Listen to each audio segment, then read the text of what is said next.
नमस्कार साथियों, live study Allahabad YouTube channel पे मैं उत्पल मणि त्रिपाठी आप सभी लोगों का स्वागत करता हूं। दोस्तों, क्षमा चाहता हूं कि आज के सेशन में जो है वो थोड़ा सा विलंब हो गया है, तो आप लोग जो है दोस्तों उसके लिए क्षमा करेंगे। कुछ व्यक्तिगत कारणों से जो है दोस्तों सेशन को थोड़ा सा डिले करना पड़ा है। तो चलिए अब हम लोग जो है दोस्तों शुरू करेंगे आज के अपने सेशन को। तो सेशन में ज़्यादा इधर उधर की बात ना करते हुए सिर्फ आपको इतना बता देना है, यदि आप जो है एलटी ग्रेड और टीजीटी की तैयारी कर रहे हैं तो आपके लिए एक नया बैच शुरू किया गया है। जो लोग जो है बैच ज्वाइन करना चाहते हैं, पेड बैच है, वो लोग बैच ज्वाइन कर सकते हैं। साथ ही इंटरनेशनल रिलेशन और पब्लिक एडमिनिस्ट्रेशन का भी बैच शुरू कर दिया गया है। तो आप लोग यदि जो है दोस्तों डेमो क्लास लेना चाहते हैं तो सबसे पहले आपको क्या करना पड़ेगा, सबसे पहले आपको मुझे एक मैसेज करना पड़ेगा, अपना नाम और अपना विषय लिख के भेज दीजिए। यदि आप टीजीटी के लिए, टीजीटी और एलटी ग्रेड के लिए एडमिशन लेना चाहते हैं तो अपने नाम के साथ टीजीटी लिख के भेज दीजिए। यदि आप पब्लिक एडमिनिस्ट्रेशन और इंटरनेशनल रिलेशन के लिए एडमिशन लेना चाहते हैं तो आप अपने नाम के साथ पीजीटी लिख के भेज दीजिए। जब तक आप मुझे लिख के भेजेंगे नहीं तब तक आप एप्लीकेशन पे जाके ढूंढते रह जाएंगे, मैं वहां पे आपको दिखूंगा नहीं। जैसे ही मैं आपको एप्लीकेशन पे अपने बैच में इनरोल करूंगा वैसे ही आपको बैच अपना दिखाई देना शुरू हो जाएगा। तो यदि आप लोग इंटरेस्टेड हैं, इंटरनेशनल रिलेशन और पब्लिक एडमिनिस्ट्रेशन पढ़ना चाहते हैं जो लोग, वो लोग हमारे साथ जुड़ सकते हैं। दोस्तों 3 दिन की डेमो क्लास आपको फ्री में मिलेगी, आप लोग डेमो क्लास ले सकते हैं। जो लोग भी चाहें वो लोग डेमो क्लास आप लोग ले सकते हैं। यदि आपको उससे कोई लाभ हो तो आप उसका उपयोग जरूर कर सकते हैं। उसमें ऐसा कोई नहीं है कि 3 दिन के बाद से यदि आप लोग छोड़ देते हैं तो आप लोगों को कोई कुछ कहेगा या आपसे जो है वो यदि 3 दिन की डेमो क्लास में आप लोग कुछ सीख जाते हैं और उसके अनुरूप आप स्वयं भी पढ़ लेते हैं इंटरनेशनल रिलेशन को तो उससे कोई समस्या नहीं है। बाकी जो लोग आगे कंटिन्यू रखना चाहते हैं वो लोग हमारे साथ जो है वो जुड़े रहेंगे, उनको 1499 रुपए की फीस जो है वो पे करनी पड़ेगी। तो उसके बाद हम लोग जो है उस बैच को आगे कंटिन्यू करेंगे। चलिए अब इधर उधर की बात ना करके सीधे अपने सेशन पे आते हैं और आज के सेशन के पहले प्रश्न को आपके सामने लेके उपस्थित हो गया हूं। तो आप लोग पहले प्रश्न को ध्यान से पढ़ेंगे और उत्तर करने का प्रयास करेंगे। जितने सारे लोग हमारे साथ जुड़ गए हैं आप सभी लोग जो है दोस्तों प्रश्न को पढ़िए और उत्तर करना प्रारंभ करिए। यदि आप लोगों को ऑडियो वीडियो सब कुछ क्लियर मिल रही हो तो आप लोग एक बार कमेंट करके बता दीजिए मुझे, ऑडियो वीडियो सब कुछ क्लियर मिल रही है या कुछ समस्या आ रही है आप लोगों को।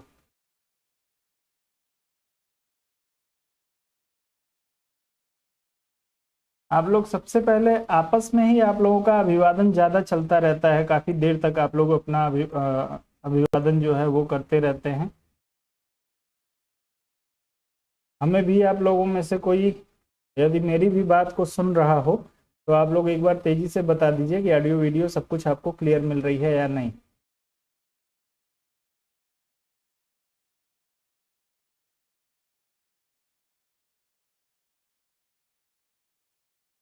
चलें, तो उम्मीद है कि आप सभी लोगों को जो है दोस्तों सब कुछ बिल्कुल क्लियर मिल रहा होगा। आपसे दिया है निम्न में से कौन सा शक्ति संतुलन स्थापित करने का साधन नहीं है। आपको इसमें से जो है दोस्तों किसी एक साधन को चुनना है जिसका शक्ति संतुलन में कोई योगदान नहीं होता है।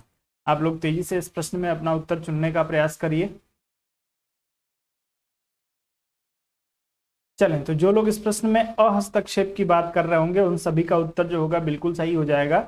अहस्तक्षेप जो है दोस्तों शक्ति संतुलन स्थापित करने का कोई जो है वो विशेष साधन नहीं है। हम लोग शक्ति संतुलन, दो राष्ट्रों के बीच में शक्तियों का जो संतुलन है वो मैत्री, संधि और प्रतिमैत्रियों के माध्यम से जो है वो शक्ति संतुलन स्थापित किया जाता है। शस्त्रीकरण एवं निशस्त्रीकरण के माध्यम से। शस्त्रीकरण के माध्यम से एक देश ने यदि जो हथियार बना लिया है, सभी देश उसको बनाने का, जैसे परमाणु हथियार है, सभी देश जो है वो परमाणु हथियार बनाना चाहते हैं, सभी परमाणु संपन्न राष्ट्र होना चाहते हैं।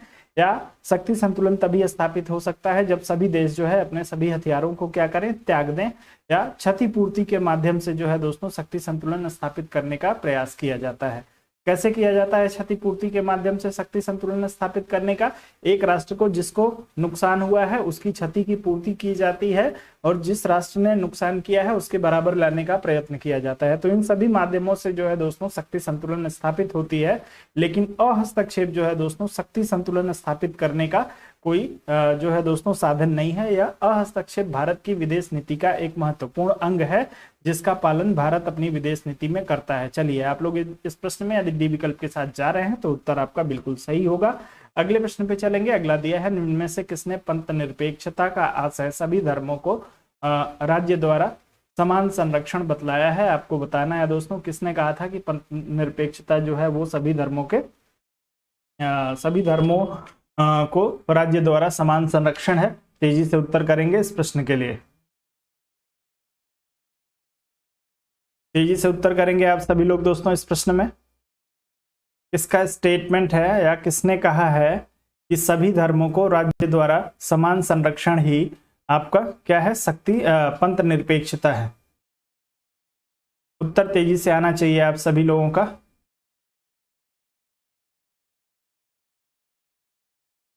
चलें, देखिए भारतीय संविधान में जो है दोस्तों, भारतीय संविधान की प्रस्तावना में पंथ निरपेक्ष शब्द का प्रयोग किया गया है। पंथ निरपेक्ष शब्द की व्याख्या को लेकर जो है दोस्तों काफी सारा विवाद रहा है, अभी उसमें मैं नहीं जाऊंगा।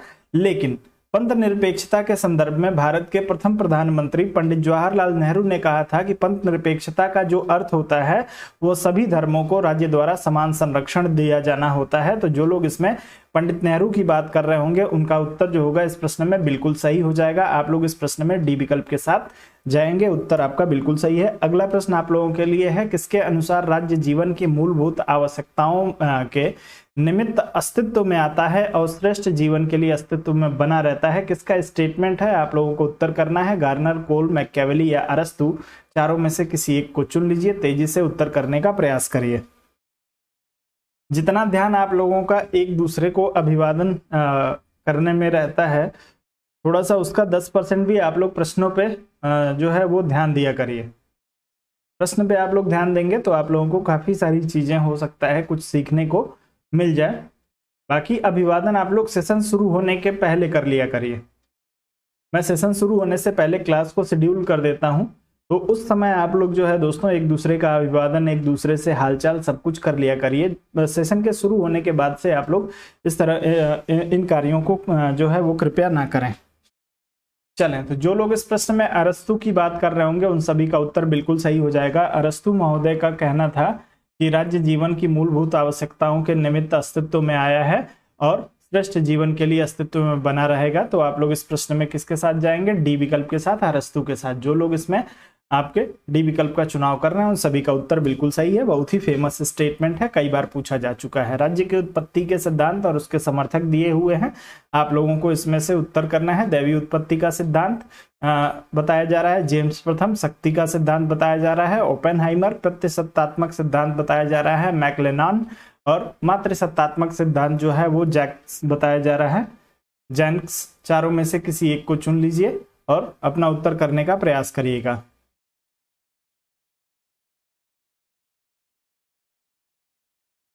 चलिए, अब नेट रुक रहा है तो उसके लिए तो मैं बहुत ज्यादा कुछ नहीं कर सकता यहाँ से। अभी आप लोगों को इंटरनेट को लेके कुछ समस्या है। चलें, तो जैसा कि मैं देख पा रहा हूं आप सभी लोगों का पितृसत्तात्मक सिद्धांत के लिए उत्तर आना शुरू हो गया है। मैक्लेनॉन के द्वारा जो है दोस्तों पितृसत्तात्मक सिद्धांत का समर्थन नहीं किया गया था। पितृसत्तात्मक सिद्धांत के जो प्रवर्तक माने जाते हैं या जो समर्थक माने जाते हैं वो आपके सर हेनरी मैन माने जाते हैं। तो आप लोग इस प्रश्न में यदि तीसरे विकल्प की बात कर रहे हैं तो आपका उत्तर बिल्कुल सही हो जाएगा। यही एक सुमेलित नहीं है। बाकी दैवीय उत्पत्ति के सिद्धांत, जेम्स प्रथम, शक्ति, ओपेनहाइमर और मातृसत्तात्मक जैक्सन दिया हुआ है, आपको बिल्कुल सही दिया हुआ है। तो आप लोग इस प्रश्न में हेनरी मैन के साथ जाएंगे, यानी पितृसत्तात्मक सिद्धांत के साथ जाएंगे जिसके जनक हेनरी मैन को के रूप में जो है माना जाता है। आगे बढ़ेंगे, अगले प्रश्न पे चलेंगे। अगला प्रश्न आपको दिया, निम्नलिखित में से कौन सा जोड़ा सही नहीं है? फिर से आपको इसमें से पहचान करना है। Mosca, the ruling class, Pareto, mind and society, Robert Michels, political parties और लिपसेट आपको दिया है वेल्थ ऑफ नेशन। चारों में से किसी एक को चुनिए, कौन सा सही सुमेलित नहीं है। जी, तेजी से उत्तर करिए और आप सभी से निवेदन है कि वीडियो को एक बार लाइक और शेयर अवश्य कर दें।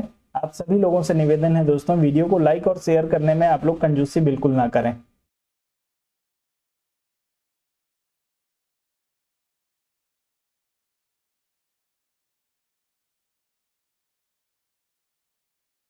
चलें तेजी से उत्तर करेंगे इस प्रश्न के लिए।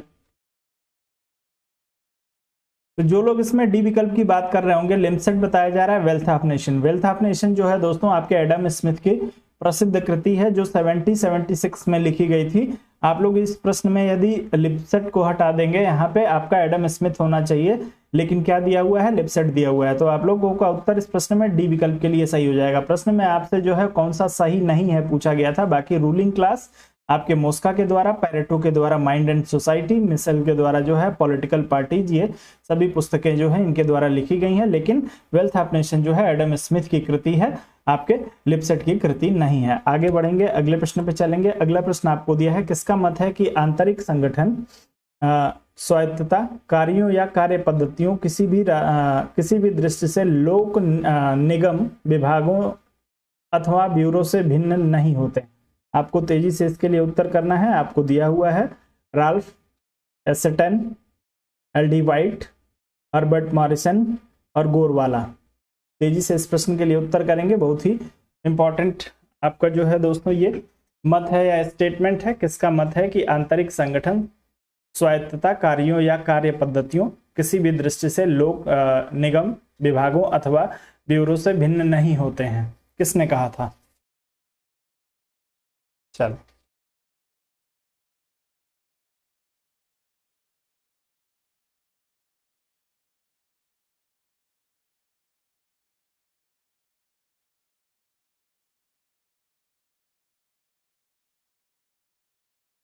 चलें,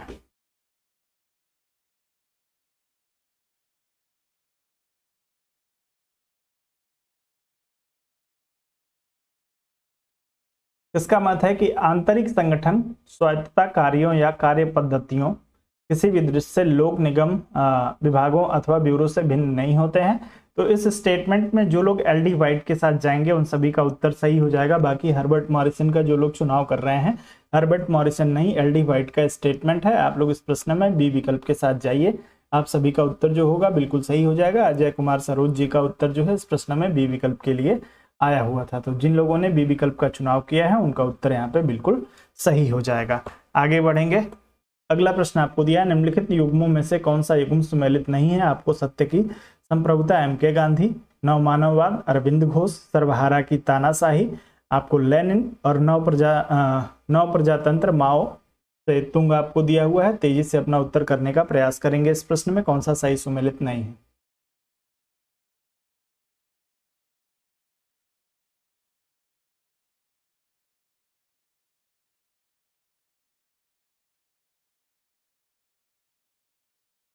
चलें तेजी से उत्तर करिए।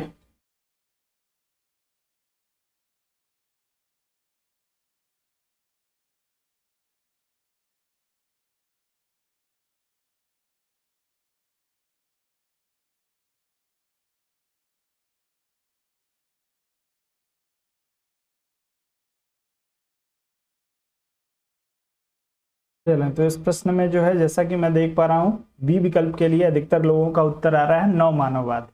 अरविंद घोष दिया हुआ है। नव मानववाद या न्यू ह्यूमनिज्म के लिए जो है दोस्तों आपके एम.एन. राय महोदय को जाना जाता है। एम.एन. राय महोदय जो है आपको एक इनका फेमस स्टेटमेंट है, आप सभी को ध्यान होगा कि मनुष्य अपने भाग्य का निर्माता स्वयं है, जो आपके और हमारे घरों में जो है इस स्टेटमेंट का प्रयोग बहुत होता है।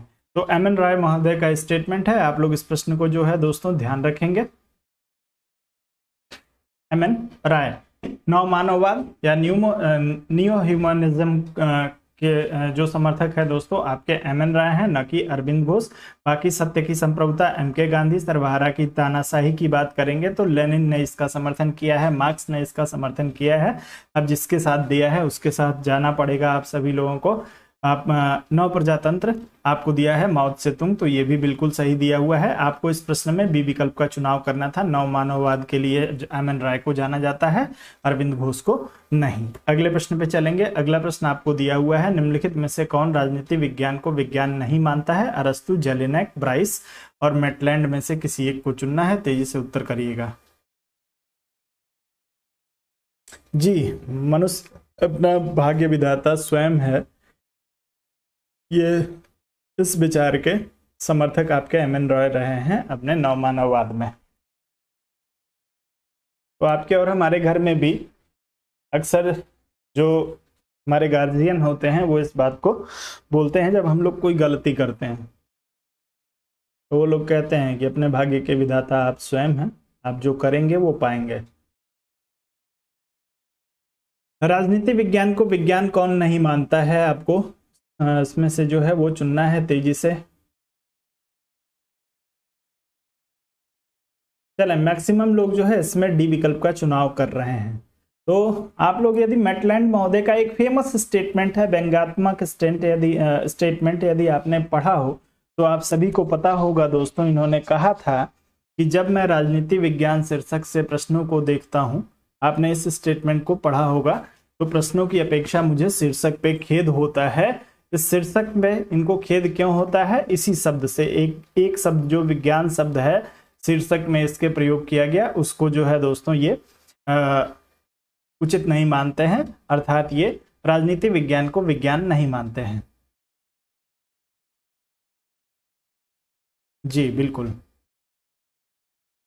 इनको शीर्षक से दिक्कत है, शीर्षक में विज्ञान शब्द से। चलिए अगला प्रश्न पे चलेंगे। अगला दिया, निम्नलिखित में से कौन सी रचना संविदावादी विचारक की नहीं है, आपको इसमें से पहचानना है दोस्तों। Social contract, Leviathan, on liberty, two treatises on government, आपको चारों में से किसी एक को चुनना है, तेजी से उत्तर करना है। हो सके तो सभी पुस्तकों के राइटर के नाम भी आप बताते चलेंगे।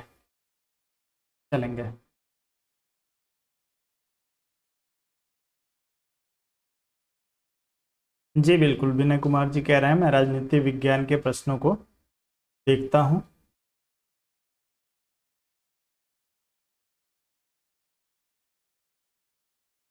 जी कई बार करा चुका हूं इस स्टेटमेंट को, कम से कम 10 बार तो करा ही चुका हूंगा। चले, बहुत ही बढ़िया।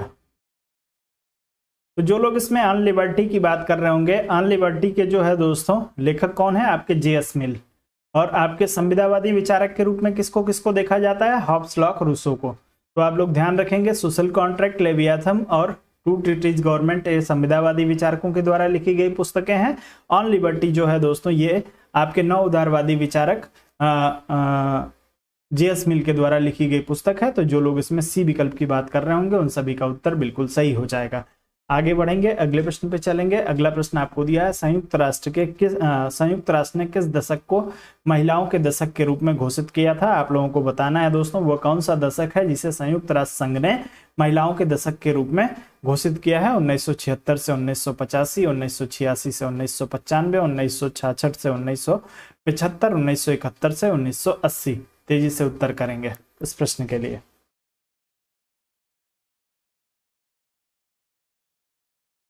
जी, अब हॉब्स, लॉक, रूसो की रचनाओं को आप लोगों को बताना पड़े तो ये ठीक नहीं है। 350 के आसपास अब आप लोगों की क्लास होने वाली है, और उसके बाद भी यदि आपको ये याद दिलाना पड़े तो ये मेरे लिए ठीक नहीं है। चलिए उत्तर करेंगे।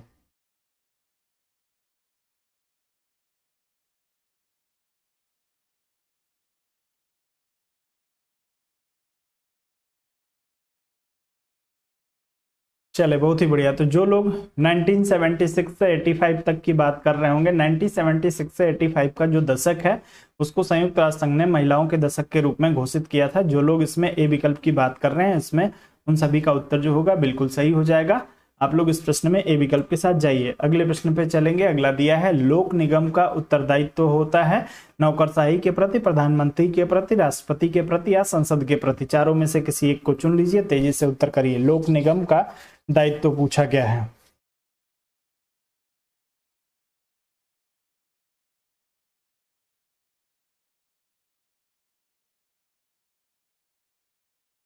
चलें,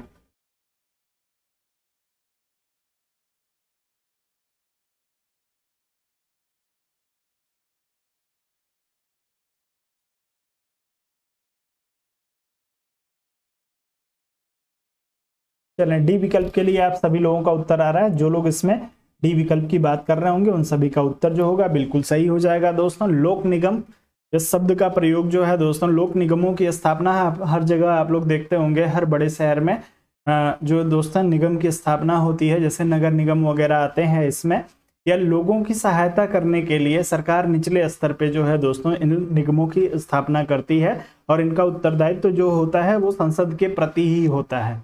और इनकी यदि हम बात करें दोस्तों लोक निगम की, तो कारपोरेशन इनका जो अंग्रेजी शब्द है वो कारपोरेशन है। यह लोगों की सहायता के लिए प्रशासन में जो है दोस्तों लोगों को प्रशासन के साथ जोड़ने के लिए सरकार के द्वारा लोक निगमों की स्थापना की जाती है। इनका उत्तरदायित्व तो संसद के प्रति ही होता है। चलें, पहला लोक निगम जो है वो संतोष जी बात कर रहे हैं, पहले लोक निगम के रूप में मद्रास की बात कर रहे हैं। जी बिल्कुल, तो उत्तर आपका डी विकल्प के लिए सही हो जाएगा। अगले प्रश्न पे चलते हैं। अगला दिया निम्नलिखित में से किसने समाजवाद के अंतर्गत सांस्कृतिक क्रांति का विचार प्रतिपादित किया था? समाजवाद के अंतर्गत सांस्कृतिक क्रांति,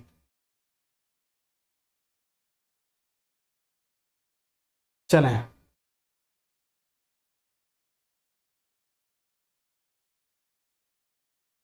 चलिए ठीक है, अच्छी बात है, काफी सारा नॉलेज आप लोगों ने इकट्ठा करके रखा है। आकाश जी कह रहे हैं 1925 में नेहरू इलाहाबाद से मेयर भी चुने गए थे। चलिए ठीक है, आपसे सांस्कृतिक क्रांति का विचार जो है दोस्तों समाजवाद में किसने प्रतिपादित किया है उसके लिए प्रश्न पूछा गया है। आप लोग तेजी से उत्तर करेंगे इस प्रश्न में। चलो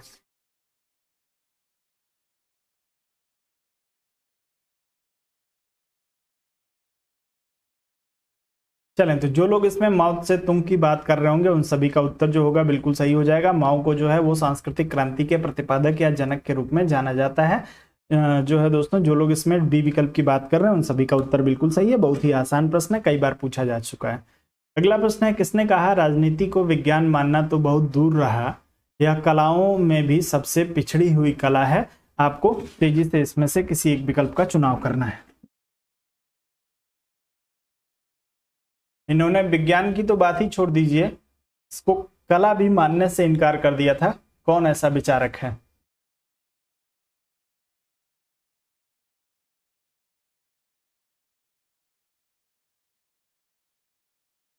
चलें,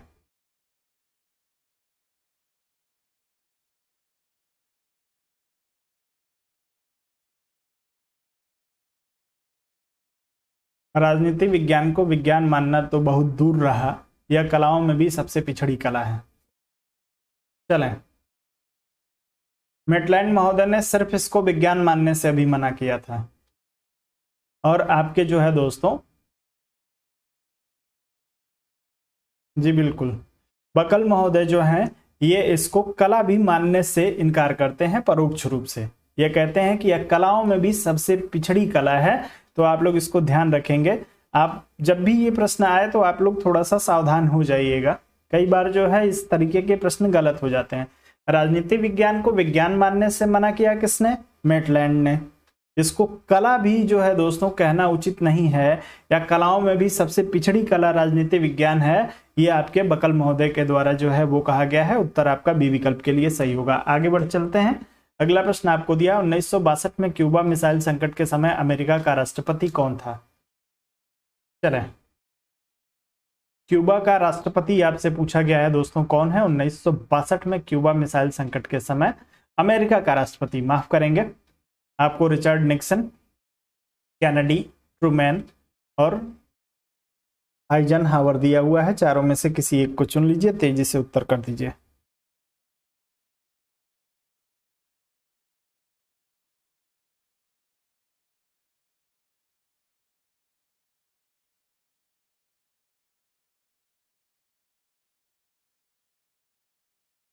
चलो बहुत ही बढ़िया, तो जो लोग इसमें जेएफ कैनेडी की बात कर रहे हैं उन सभी का उत्तर जो होगा बिल्कुल सही हो जाएगा। क्यूबा मिसाइल संकट के समय जो है अमेरिका के राष्ट्रपति जो है दोस्तों आपके कैनेडी महोदय थे।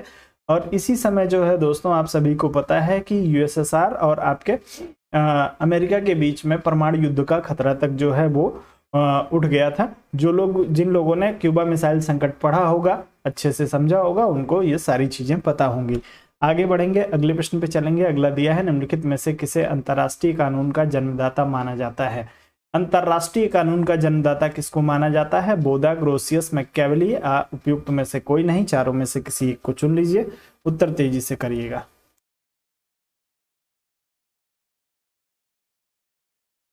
चलें तेजी से उत्तर करेंगे।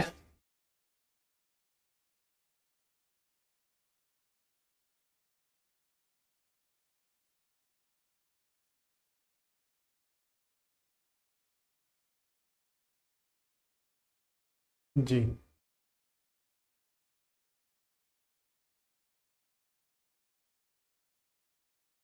अंतर्राष्ट्रीय कानून का जन्मदाता आप लोगों से पूछा गया है, तेजी से उत्तर करेंगे।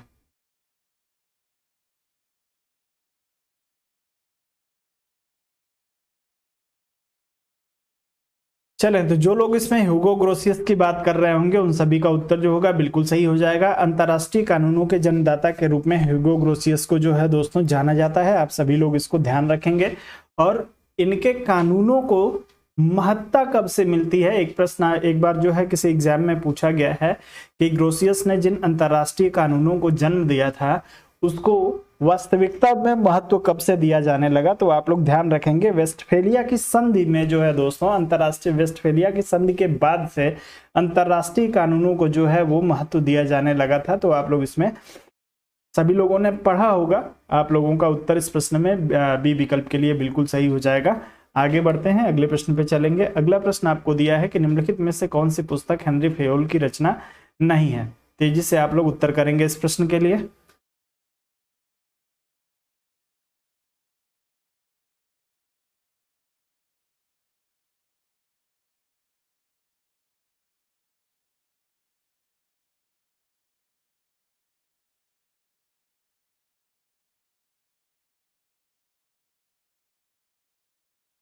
चले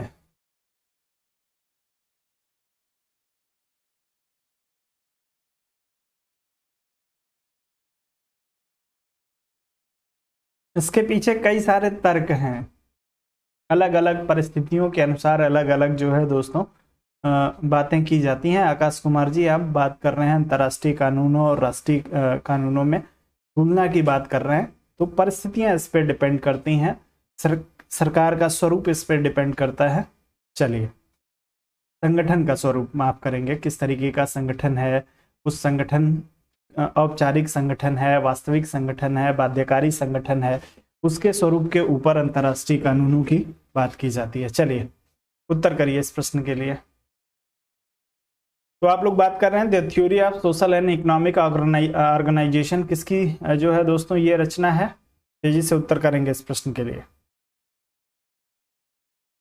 सभी लोग सी विकल्प की बात कर रहे हैं लेकिन कोई नहीं लिख रहा है कि theory of social and economic organisation किसकी रचना है।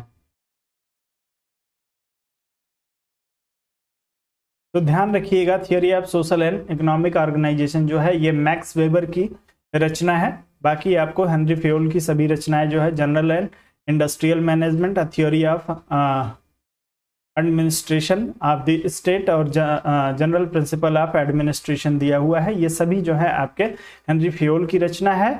बाकी the theory of social and economic organisation ये आपके चले मैक्स वेबर की रचना है, मिल की रचना नहीं है। कई सारे लोग मिल लिख रहे हैं। चलिए अगला प्रश्न दिया है, सत्ता के सहमति मॉडल की रचना की थी, किसने की थी सत्ता के सहमति मॉडल की। मेयो, स्कॉट, साइमन या बर्नार्ड, चारों में से एक को चुन लीजिए। तेजी से उत्तर करिएगा।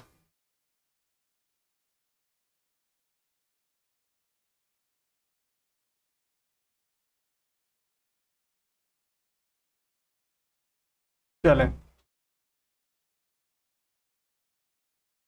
सहमति मॉडल,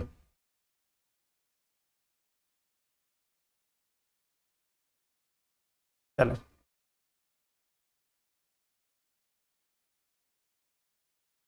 चलें तो जो लोग इसमें जो है दोस्तों बात कर रहे होंगे बर्नार्ड की, चेस्टर बर्नार्ड की, उन सभी का उत्तर जो दो होगा इसमें बिल्कुल सही हो जाएगा। सत्ता का जो सहमति मॉडल है वो आपके चेस्टर बर्नार्ड के द्वारा दिया गया था। इन्होंने कहा था कि जो दोस्तों सत्ता का जो स्रोत है वो अधीनस्थों की स्वीकृति है। यदि जो सत्ता है उस सत्ता में जो अधीनस्थ हैं उस सत्ता को जब तक स्वीकार नहीं करेंगे तब तक वह सत्ता जो होगी क्या हो जाएगी, वास्तविक रूप में नहीं आ सकती है। तो सत्ता का जो सहमति मॉडल है वो आपके बर्नार्ड के द्वारा दिया गया है। इसमें स्पष्ट एक स्टेटमेंट याद रखिएगा कि सत्ता का स्रोत जो है वो अधीनस्थों का क्या है, स्वीकृति, अधीनस्थों की स्वीकृति है। तो आप लोग इस प्रश्न में डी विकल्प के साथ जाएंगे।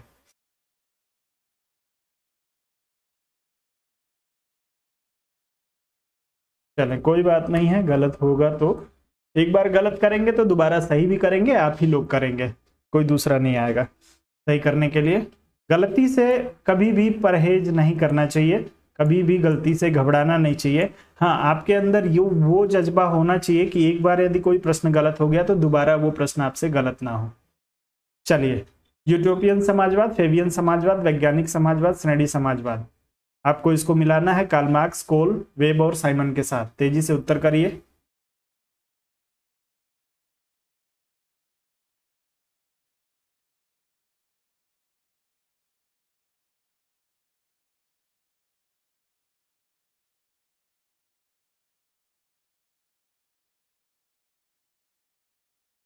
चले, तेजी से उत्तर करिए थोड़ा सा। वीडियो को लाइक और शेयर कर दीजिए एक बार। आप सभी लोगों से जो मेरी एक शिकायत है, 334 क्लास कराने के बाद से भी यदि आप लोगों से मुझे इस तरीके से कहना पड़े कि आप लोग वीडियो को शेयर करिए, और इतना कहने के बाद भी यदि आप लोग वीडियो को लाइक और शेयर नहीं करते हैं, तो इसके पीछे क्या कारण है, आप लोग मुझे बताने का प्रयास करें। मैं अपना कमिटमेंट हर संभव परिस्थिति में आप लोगों को जो है दोस्तों पूरा करने का प्रयास करता आया हूं, आगे भी करता रहूंगा। कहीं पर भी आपको संभवतः इतनी कंटिन्यूटी के साथ नियमित रूप से 7 दिन आप लोगों को शायद ही कहीं पे प्रैक्टिस करने का मौका मिलता हो, लेकिन उसके बाद भी आप लोग जो है दोस्तों मेरा सहयोग नहीं करते हैं। इसके पीछे क्या कारण है, आप लोग जरूर मुझे बताने का एक बार कष्ट करेंगे कि किस वजह से आप लोग जो है दोस्तों वीडियो को लाइक और शेयर नहीं करते हैं। चलिए, प्रश्न को आप लोग जो है दोस्तों सम्मिलित करने का प्रयास करिए। जैसा कि मैं देख पा रहा हूं सभी लोग डी विकल्प की बात कर रहे हैं, यूटोपियन समाजवाद, सेंट साइमन। चलिए, बिल्कुल यूटोपियन समाजवाद सेंट साइमन से आप सम्मिलित कर लेंगे। फेबियनवाद सिडनी वेब से, वैज्ञानिक समाजवाद कार्ल मार्क्स से, श्रेणी समाजवाद जीडीएच कोल से। तो आपका उत्तर जो बन जाएगा दोस्तों इसमें बन जाएगा कौन सा, चौथा बन जाएगा। जो लोग इसमें डी विकल्प की बात करना है सभी का उत्तर बिल्कुल सही है।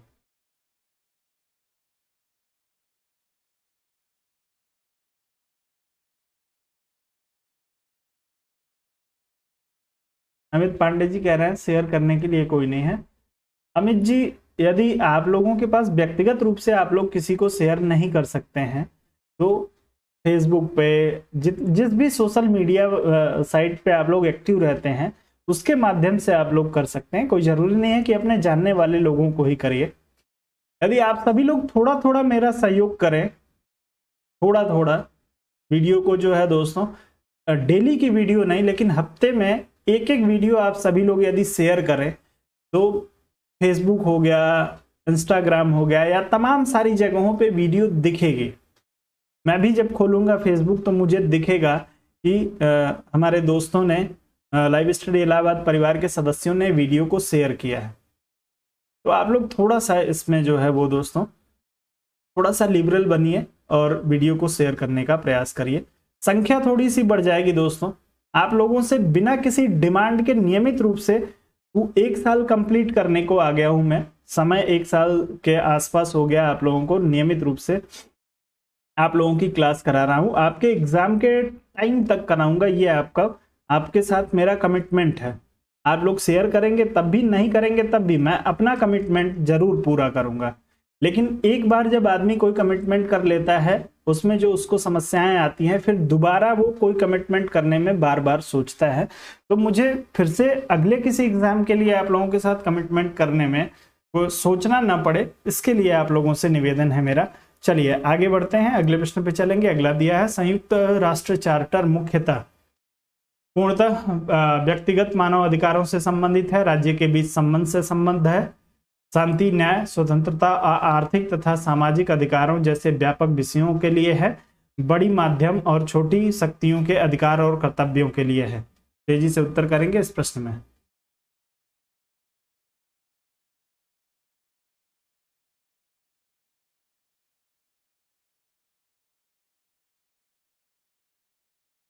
चले, बहुत बहुत आभार जो लोग कर देते हैं।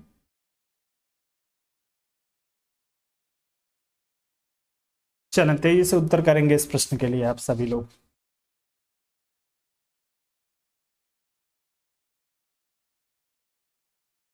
तो जितने सारे लोग सी विकल्प की बात कर रहे हैं, शांति, न्याय, स्वतंत्रता, आर्थिक, सामाजिक अधिकारों जैसे व्यापक विषयों के लिए आपके संयुक्त राष्ट्र का जो चार्टर है वो इसमें सभी चीजें हैं। संयुक्त राष्ट्र के चार्टर में जो है दोस्तों आपके सिर्फ मूल अधिकारों की या फंडामेंटल राइट्स की ही बात नहीं की जाती है, सिर्फ मानव अधिकारों की ही बात नहीं की जाती है। इसमें शांति, न्याय, स्वतंत्रता, आर्थिक, सामाजिक अधिकारों जैसे व्यापक विषयों पे चर्चा की गई है। तो आप लोग इस प्रश्न में सी विकल्प के साथ जाएंगे, उत्तर आप लोगों का बिल्कुल सही हो जाएगा। आगे बढ़ते हैं, अगले प्रश्न पे चलेंगे। अगला दिया है, संसद में पहला लोकपाल विधेयक प्रस्तुत किया गया, कब किया गया दोस्तों? तेजी से उत्तर करेंगे। 1968, 1967, 1971, 1972। तेजी से उत्तर करिए।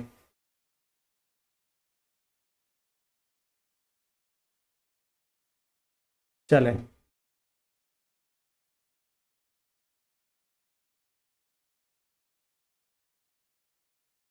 तेजी से उत्तर करेंगे इस प्रश्न के लिए।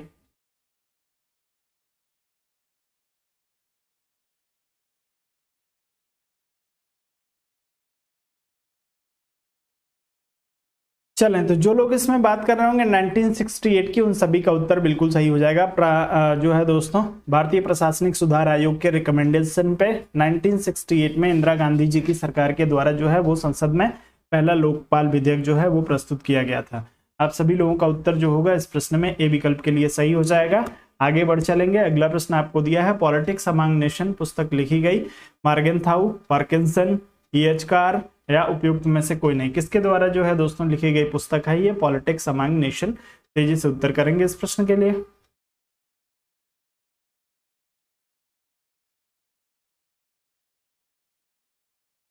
जी, 1971 महाराष्ट्र पहला राज्य है जिसने लोकपाल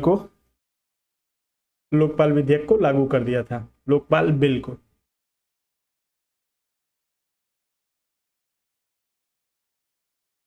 चलें, पॉलिटिक्स अमंग नेशन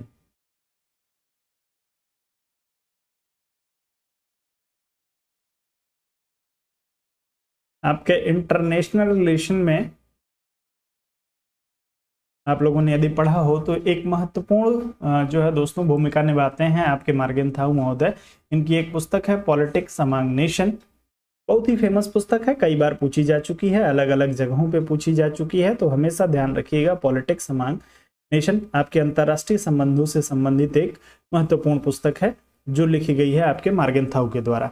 आगे बढ़ते हैं, अगला प्रश्न आप लोगों को है, अल्प विकास को समझने के लिए डिपेंडेंसी थ्योरी का विचार किसने प्रस्तुत किया था? डिपेंडेंसी थ्योरी, चले अल्प विकास को समझने के लिए प्रश्न में ही आपको बता दिया है कि डिपेंडेंसी थ्योरी जो है वो अल्प विकास को समझने के लिए है, यानी जिन राष्ट्रों का कम विकास हुआ है उन राष्ट्रों के विकास को समझने के लिए डिपेंडेंसी थ्योरी किसके द्वारा दी गई थी? आपको लेनिन, फ्रांक, अमीन या उपरोक्त में से कोई नहीं, किसी एक का चुनाव करना है। जी, तेजी से उत्तर करेंगे।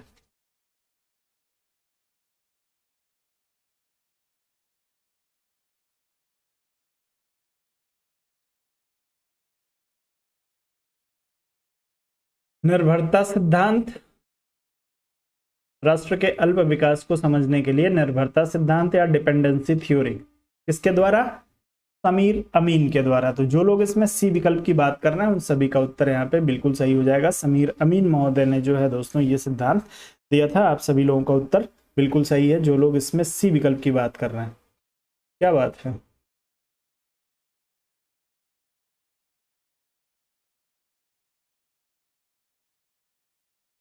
जी बिल्कुल, डिपेंडेंसी थ्योरी या हिंदी में इसका निर्भरता मॉडल ही तो हुआ, निर्भरता सिद्धांत। डिपेंडेंसी का मतलब क्या होता है? निर्भर ही होता है। डिपेंड होने का मतलब निर्भर होना। तो आप लोग इस प्रश्न में जाएंगे किसके साथ? समीर अमीन के साथ। समीर अमीन ने दिया था। कोई कंफ्यूजन किसी को? किससे संबंधित है? अल्प विकास को समझने से। तो उत्तर आप सभी का सी विकल्प के लिए सही है। अगले प्रश्न पे चलेंगे। अगला प्रश्न दिया है, कि निम्न में से किस प्रशासकीय अभिकरण के पास कार्य संपादन का एकाधिकार है? आप लोगों को उत्तर करना है तेजी से। कार्य संपादन का एकाधिकार किसके पास है? सूत्र अभिकरण, स्टाफ अभिकरण, सहायक अभिकरण या उपयुक्त में से कोई नहीं। संपादकीय प्रशासकीय अभिकरण के पास कार्य संपादन का एकाधिकार, उसके कार्य में कोई हस्तक्षेप नहीं करता है।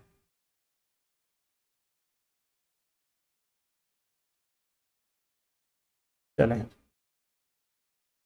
तो सूत्र अभिकरण जो है दोस्तों, ये आपके एकाधिकार वाला संगठन हो जाता है। इसमें जो है दोस्तों, इसके कार्य संपादन में एकाधिकार देखने को मिलेगा, इसमें किसी का कोई हस्तक्षेप नहीं होता है। आप लोग इस प्रश्न में ए विकल्प के साथ यदि जाएंगे तो आपका उत्तर बिल्कुल सही हो जाएगा। सूत्र अभिकरण आपके प्रशासकीय अभिकरण के पास कार्य संपादन के लिए एकाधिकार रखता है। आगे बढ़ेंगे, अगले प्रश्न पे चलेंगे। क्या कारण है इसके एकाधिकार रखने का? कोई बताना चाहेगा? इसके एकाधिकार का कारण कोई बताना चाहेगा? सूत्र संपादन में एकाधिकार का सबसे महत्वपूर्ण कारण क्या है? आप लोग यदि किसी ने पढ़ा हो तो जरूर बताएंगे। चलिए, सूत्र अभिकरण सहायक अभिकरण तो सहायता करता है, इसलिए इसको सहारा देना।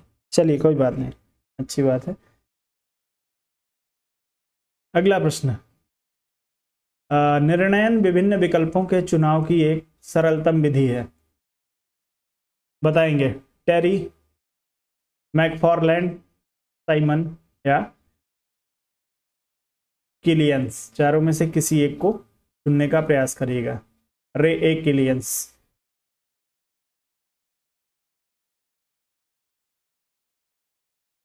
तेजी से उत्तर करिएगा इस प्रश्न के लिए।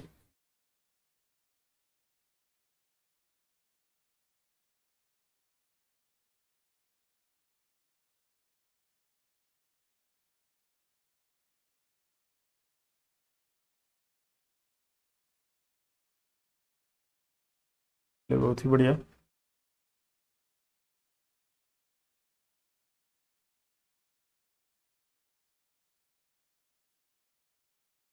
कैसे आप लोग गलत कर देते हैं प्रश्नों को ऐसे ऐसे। चलिए, निर्णयन विभिन्न विकल्पों में चुनाव की सरलतम विधि है, यह आपके रे ए किलियंस का स्टेटमेंट है। जो लोग इसमें डी विकल्प के साथ जाएंगे उन सभी का उत्तर जो होगा बिल्कुल सही हो जाएगा। रे ए किलियंस महोदय ने जो है दोस्तों विकल्प के रूप में दो विकल्प दिए थे। कौन कौन से विकल्प की बात की थी इन्होंने? एक नियोजित और एक अनियोजित। निर्णय के संदर्भ में नियोजित और अनियोजित की बात की थी, और इन्होंने इसी के संदर्भ में कहा था कि निर्णयन विभिन्न विकल्पों के चुनाव की एक सरलतम विधि है। तो जो लोग इसमें डी विकल्प का चुनाव करेंगे उनका उत्तर बिल्कुल सही हो जाएगा जी। अगला प्रश्न, संयुक्त राष्ट्र के किस महासचिव ने 1992 में अपनी report an agenda for piece सुरक्षा परिषद को सौंपी थी? एन एजेंडा फॉर पीस जो है किसके द्वारा प्रस्तुत की गई रिपोर्ट है? आप लोगों को बताना है। वो संयुक्त राष्ट्र के महासचिव भी रहे हैं, 1992 में प्रस्तुत की गई। सारा इंफॉर्मेशन यहीं पे दे दिया गया है।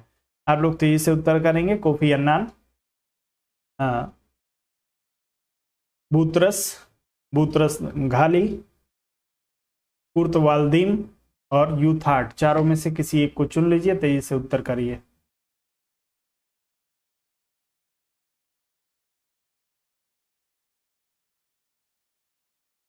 तेजी से उत्तर करेंगे इस प्रश्न के लिए। संयुक्त राष्ट्र के किस महासचिव ने एन एजेंडा फॉर पीस 1992 में? चले, बहुत ही बढ़िया।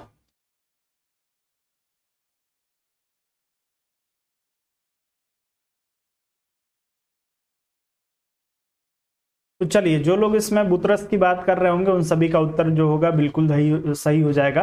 बुतरस घाली के द्वारा जो है दोस्तों 92 में एन एजेंडा फॉर पीस जो है ये संयुक्त राष्ट्र सुरक्षा परिषद को सौंपे जाने वाली इनकी एक प्रमुख रिपोर्ट है। आप लोग इसमें बी विकल्प के साथ जा रहे हैं तो आपका उत्तर बिल्कुल सही हो जाएगा। पीस मेकिंग, पीस बिल्डिंग, जी बिल्कुल, शीर्षक की बात कर रहे हैं। अगला प्रश्न, राजनीति विज्ञान हमें बताता है कि पिछले समय में राज्य का क्या क्या रूप रहा है, इस समय इसका क्या स्वरूप है और इसका आदर्श स्वरूप क्या होना चाहिए। यह कथन किसका है? गैटल, मैकाइवर, आपको अर्नेस्ट बेन और सिडविक दिया है। चारों में से एक को चुनिए, तेजी से उत्तर कर लीजिए भैया।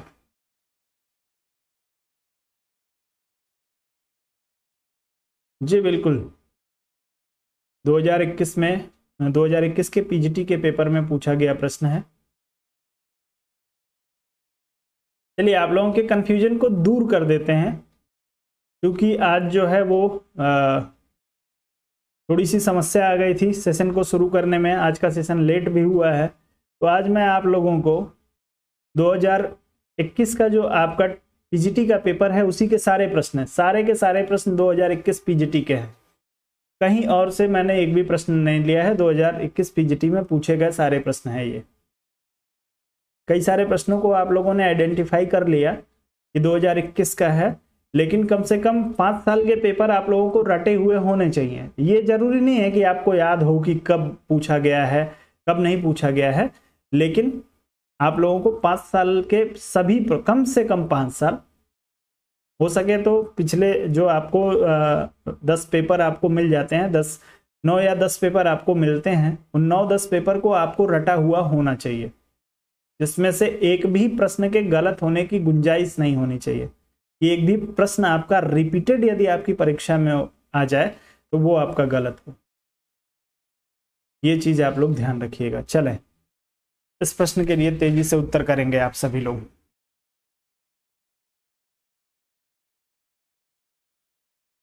सभी ने किसका विकल्प, ए विकल्प का चुनाव किया है? चलिए, गेटेल की बात कर रहे हैं आप सभी लोग, तो सबका उत्तर बिल्कुल सही हो जाएगा। गेटेल महोदय का स्टेटमेंट है, राजनीतिक विज्ञान हमें बताता है कि पिछले समय में राज्य का क्या क्या रूप रहा है, इस समय इसका क्या स्वरूप है और इसका आदर्श रूप क्या होना चाहिए। तो जो लोग इसमें गेटेल महोदय की बात कर रहे हैं उन सभी का उत्तर बिल्कुल सही है। आगे बढ़ेंगे, अगले प्रश्न पे चलेंगे। अगला दिया, निम्नलिखित में से कौन सा विधेयक भारतीय संसद के दोनों सदनों में विशेष बहुमत द्वारा अलग अलग पारित किया जाना चाहिए? विशेष बहुमत किसकी बात की जा रही है भैया? विशेष बहुमत की। और किसकी बात की जा रही है? अलग अलग पारित किया जाना चाहिए, संयुक्त अधिवेशन के माध्यम से नहीं। संविधान संशोधन विधेयक, सामान्य विधेयक, धन विधेयक, वित्त विधेयक। तेजी से उत्तर करेंगे इस प्रश्न के लिए। सामान्य सा प्रश्न है।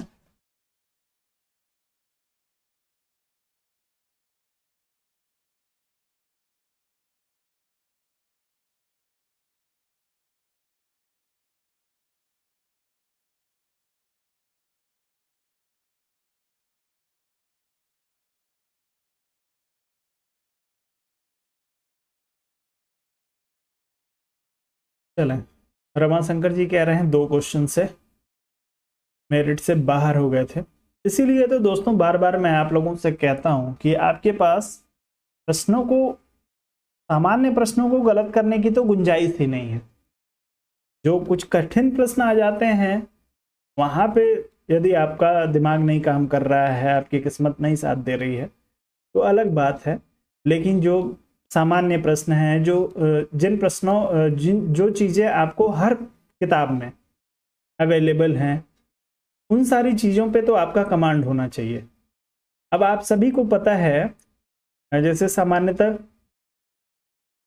आप सभी लोग जो है दोस्तों ओपी गाबा जी की किताब पढ़ते हैं, पुखराज जैन साहब की किताब पढ़ते हैं, तो कम से कम यदि आप ओपी गाबा साहब की किताब पढ़ रहे हैं, पुखराज जैन साहब की किताब पढ़ रहे हैं, तो ये किताबें आपकी रटी होनी चाहिए, एक एक चीज, क्योंकि ये सर्वसुलभ है, सबको अवेलेबल है, सब लोग आसानी से जो है दोस्तों इसको क्या बोलते हैं, इन किताबों को सब लोग पढ़ते हैं। अब इसके बाद से यदि आप लोग किसी और किताब को पढ़ना चाहते हो या कुछ और विशेष जानना चाहते हो, थोड़ा सा एक्स्ट्रा एफर्ट लगाना चाहते हो, तो आप लोग सुब्रतो मुखर्जी की किताब पढ़िए। सुब्रतो मुखर्जी की किताब को एक बार देखना पड़ेगा आप लोगों को कि उनकी किताब हिंदी में आती है या नहीं, मुझे नहीं पता है, क्योंकि मैंने उनकी किताब इंग्लिश में ही पढ़ी है। तो आप लोग यदि चाहें तो एक बार उसको भी पढ़ सकते हैं, लेकिन आवश्यक नहीं है। आपका सिलेक्शन यदि किसी एक किताब को आप जो है वो कर लीजिए, किसी भी एक किताब को आप जो है वो बना लीजिए अपने, आपके कमरे में सिर्फ आपके एक विषय की एक ही किताब होनी चाहिए। 15 किताबें इकट्ठा कर लेंगे, पढ़ किसी को नहीं पाएंगे। एक किताब को रखिए, उसी को बार बार पढ़िए, आपका सिलेक्शन करा देगी। आप हमसे किताब पूछेंगे, अब मेरे दिमाग में आ गई सुब्रतो जी महोदय की किताब, मैंने आपको बोल दिया, अब बहुत सारे लोग उस किताब को ढूंढने लगेंगे, उस किताब में कुछ भी नहीं है, उस किताब को पढ़ के आप कुछ समझ ही नहीं पाएंगे। चलिए अगला प्रश्न, निम्नलिखित में से संयुक्त राष्ट्र संघ का कौन सा अंग अंतर्राष्ट्रीय शांति एवं सुरक्षा के लिए जिम्मेदार है?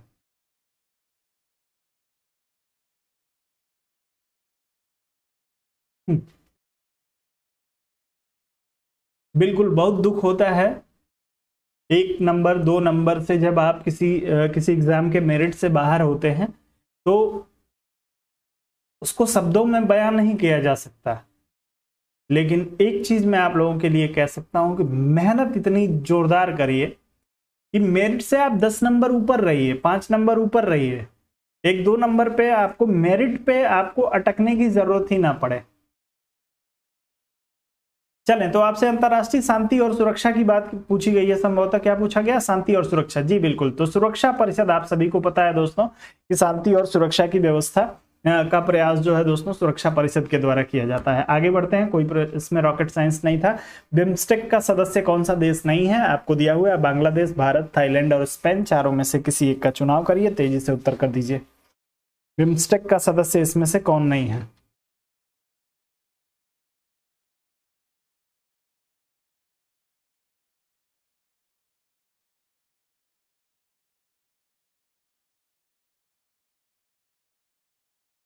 चलें, तेजी से उत्तर करेंगे।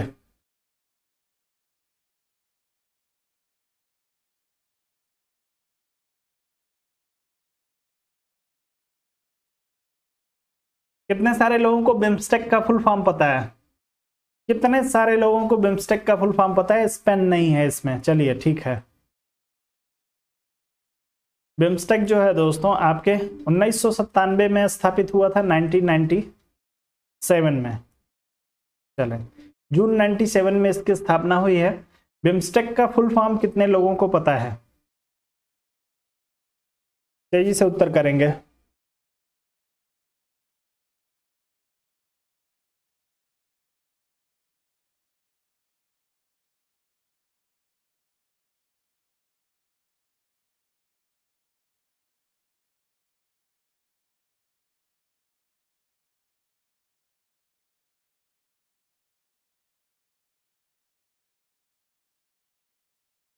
अरे जो मैं पूछ रहा हूं वो तो बता दीजिए आप लोग।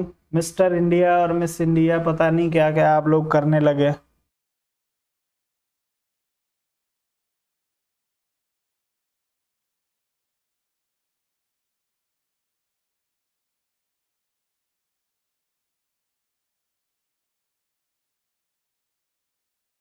चलिए अब इसके बारे में बाद में बात करेंगे।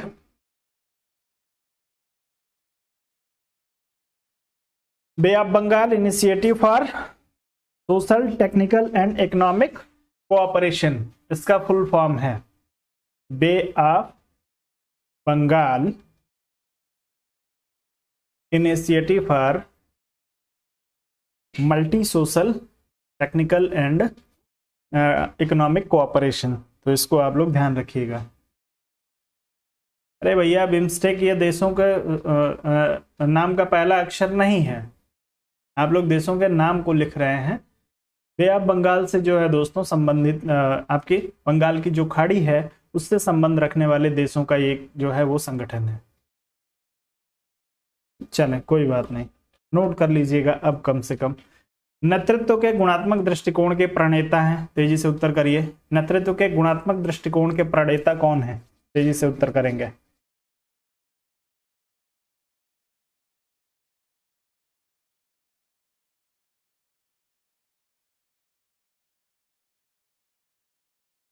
तेजी से उत्तर करिए, नेतृत्व के गुणात्मक दृष्टिकोण के प्रणेता।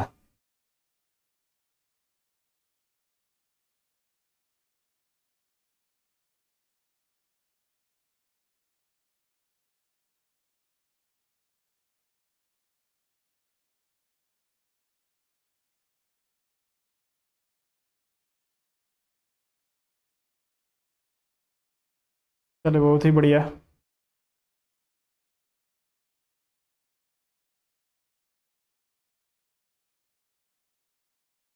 चलें, तो जो लोग इसमें बी विकल्प की बात कर रहे होंगे नेतृत्व के गुणात्मक मूल के दृष्टिकोण में 4 दृष्टिकोण बताए थे, आप सभी ने पढ़ा होगा उसको। तो जो लोग इसमें चेस्टर बर्नार्ड की बात कर रहे होंगे उन सभी का उत्तर जो होगा बिल्कुल सही हो जाएगा। नेतृत्व के 4 प्रकार इनके द्वारा बताए गए हैं। अब कौन कौन से हैं आप लोग ढूंढिएगा, नहीं मिलेगा तो मैं जरूर बताऊंगा, संभवतः आप सभी लोगों को पता होगा। जानबूझ के नहीं बता रहा हूं, हर चीज बता ही दूंगा आप लोगों को, कुछ आप लोग भी मेहनत करिए। भारत के गवर्नर जनरल के पद की व्यवस्था का प्रावधान सर्वप्रथम डैश द्वारा किया गया है। रेगुलेटिंग एक्ट 73, चार्टर 1833, चार्टर 1853, 1858 का एक्ट। चारों में से किसी एक को चुन लीजिए, तेजी से उत्तर करिएगा।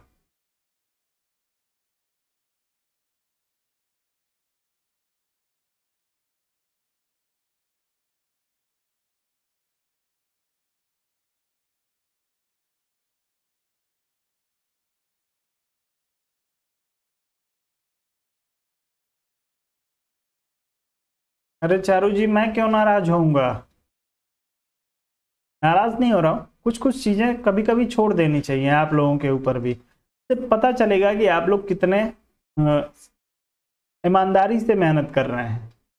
अब नेतृत्व के 4 प्रकार मैंने आप लोगों के ऊपर छोड़ा है, देखते हैं कल के सेशन में कौन लोग बता देते हैं। सेशन शुरू होने से पहले लिख दीजिएगा जिन लोगों ने पढ़ लिया होगा, और सब लोग अपना अपना आंसर हाइड करके लिखिएगा। किसी को भी अपना आंसर शो करने की जरूरत नहीं है, हाइड करके अपना आंसर लिख दीजिएगा यदि आप अपना ढूंढ लीजिएगा तो।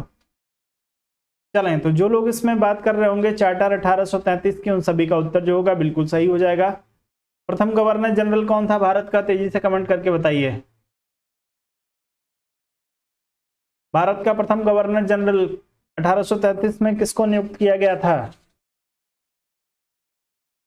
तेजी से उत्तर करेंगे।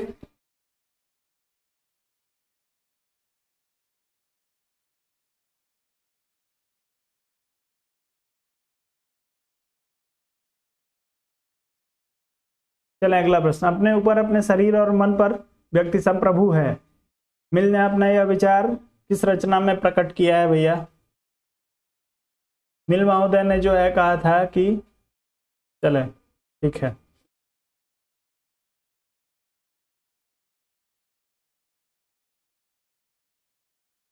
अब आ जाइए अगले प्रश्न पे। अपने ऊपर, अपने शरीर और अपने मन पर व्यक्ति जो है वो संप्रभु है। स्वाभिषेक परभिषेक कार्य का विभाजन किया इन्होंने, और बता दिया क्या कि मनुष्य अपने ऊपर, अपने शरीर के ऊपर संप्रभु है। अपनी किस पुस्तक में बताया है, बस इतना आप लोगों को बताना है। चलें, तो जो लोग अन लिबर्टी की बात कर रहे होंगे उन सभी का उत्तर बिल्कुल सही हो जाएगा। अन लिबर्टी में इन्होंने कहा था कि मनुष्य अपने ऊपर, अपने शरीर और अपने मन पे जो है वो संप्रभु है। चलें, जिन कार्यों से किसी दूसरे को कोई प्रभाव नहीं पड़ता है, सिर्फ उसके शरीर को, उसके मन पे उसका प्रभाव पड़ रहा है, वो कर सकता है। कोई शराबी है, शराब पीना चाहता है, वो यदि कमरे में बैठ के शराब पी रहा है तो उसको इसकी आजादी होनी चाहिए, क्योंकि उसका प्रभाव उसके मन और उसके शरीर पर पड़ेगा। वो अपने शरीर का संप्रभु है, अपने शरीर को बर्बाद करना चाहता है, बर्बाद कर दे।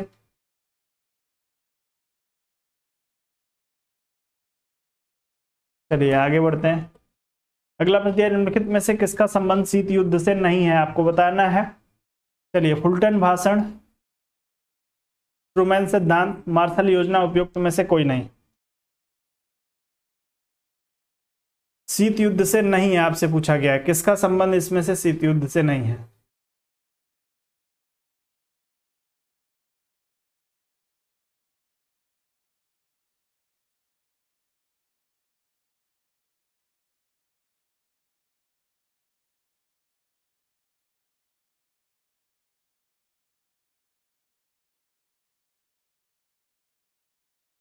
जी बिल्कुल, अब यही एग्जाम्पल देना पड़ेगा। उन्होंने जो बात बताई है, मिल महोदय ने जो कहा है, उसके लिए कुछ तो मुझे चाहिए।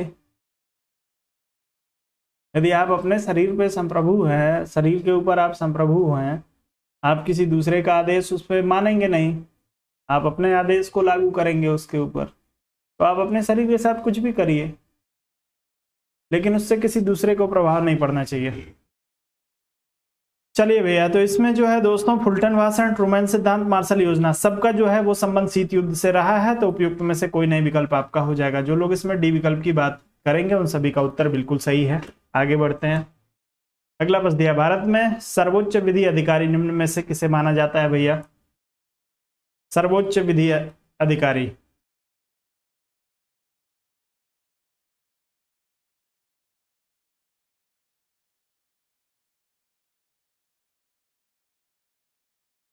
चलें तेजी से उत्तर करेंगे।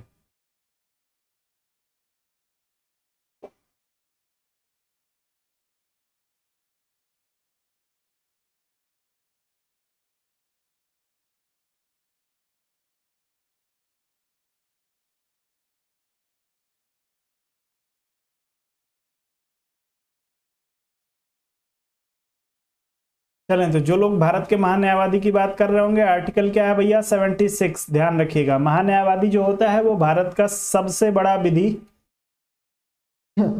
अधिकारी होता है। इससे बड़ा विधि अधिकारी भारत में कोई नहीं है। तो सर्वोच्च विधि अधिकारी के रूप में भारत के महान्यायवादी को जाना जाता है। आर्टिकल 76 के माध्यम से जो है दोस्तों इनकी क्या की जाती है, व्यवस्था की गई है। चलें, बहुत ही बढ़िया, आगे बढ़ते हैं। अगला प्रश्न, निम्नलिखित में से कौन भाषा को राष्ट्रवाद के विकास के लिए सबसे महत्वपूर्ण कारक मानता है? भाषा को राष्ट्रवाद के विकास का सबसे महत्वपूर्ण कारक किसने माना है भैया? मैजनी, फिक्टे, रैमजे म्यूर, उपयुक्त सभी। चारों में से किसी एक को चुन लीजिए।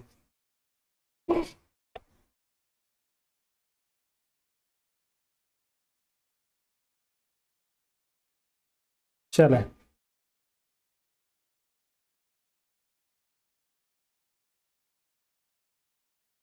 भाषा को राष्ट्रवाद के विकास का सबसे महत्वपूर्ण कारक किसने माना है? Mazzini, Fichte, Ramsay Muir. चलें तो जो लोग इसमें डी विकल्प की बात कर रहे होंगे उन सभी का उत्तर जो होगा बिल्कुल सही हो जाएगा। राष्ट्रवाद का प्रतिपादक कौन है, एक बार तेजी से कमेंट करके बताएंगे। राष्ट्रवाद के प्रतिपादक के रूप में किस विचारक को जाना जाता है? तेजी से उत्तर करिए।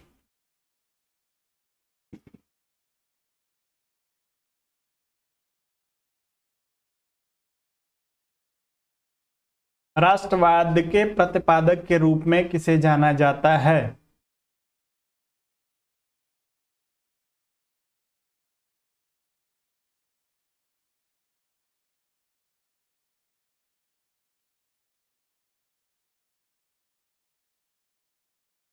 यहाँ पे तो भाषा की बात की गई है कि भाई भाषा राष्ट्रवाद के विकास का सबसे महत्वपूर्ण कारक है, लेकिन मैं आपसे पूछ रहा हूं कि राष्ट्रवाद के विकास का सबसे महत्वपूर्ण कारक, माफ करेंगे, राष्ट्रवाद का प्रतिपादक कौन रहा है?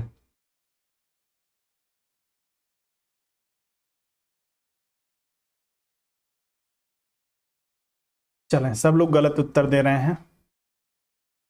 नाम आप लोग सभी लोग जो है नोट कर लेंगे। इनका नाम है जॉन ग्राटफेड बर्डर।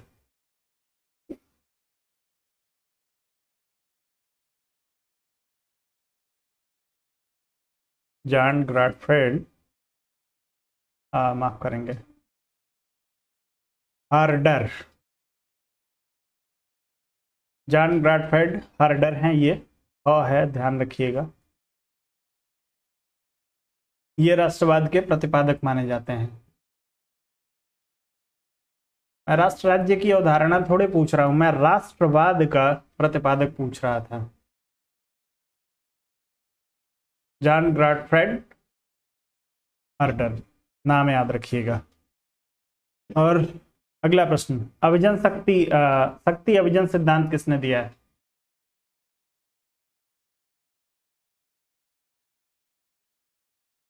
शक्ति अभिजन सिद्धांत, सही से उत्तर करेंगे इस प्रश्न के लिए।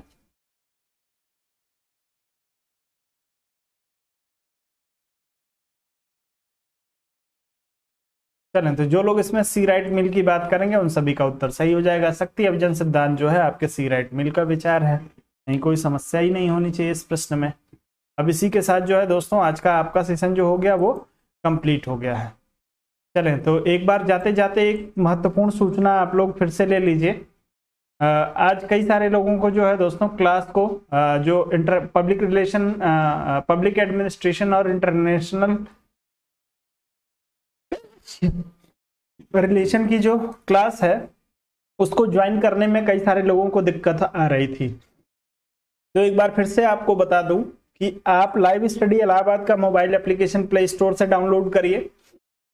जिस नंबर से उस मोबाइल जिस एप्लीकेशन को आप लॉगिन करेंगे वो नंबर आप मुझे भेज देंगे, या उसी नंबर से आप मुझे मैसेज कर देंगे कि सर इस नंबर से मैंने लॉगिन किया है एप्लीकेशन को।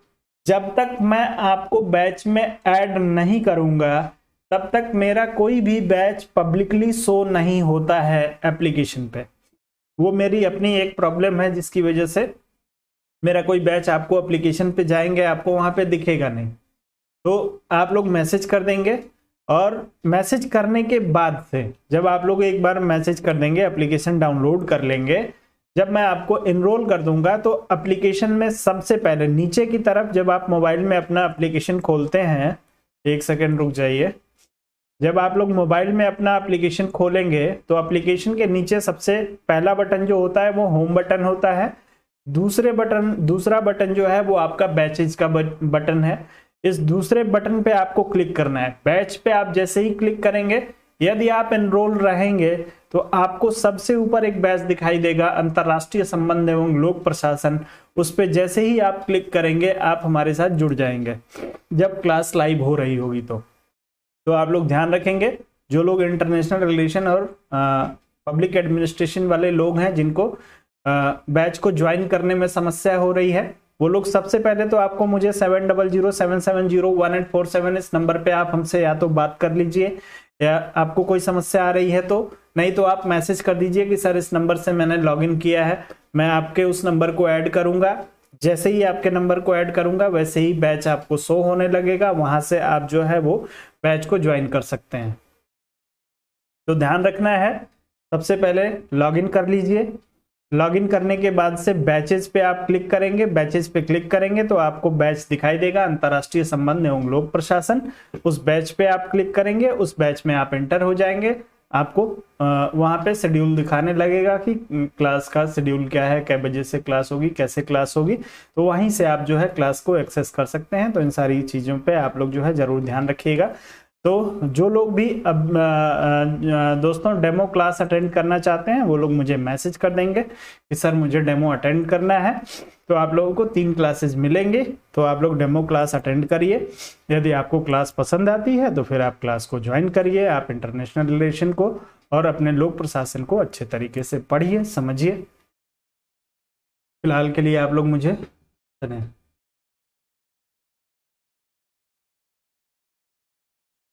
नीतू देसवाल जी, नाम लेने की मैं प्रश्न आपका जो है वो आपने क्या लिखा था मैं देख नहीं पाया। नीतू जी, किसी को कुछ पूछना हो तो पूछ सकते हैं आप सभी लोग।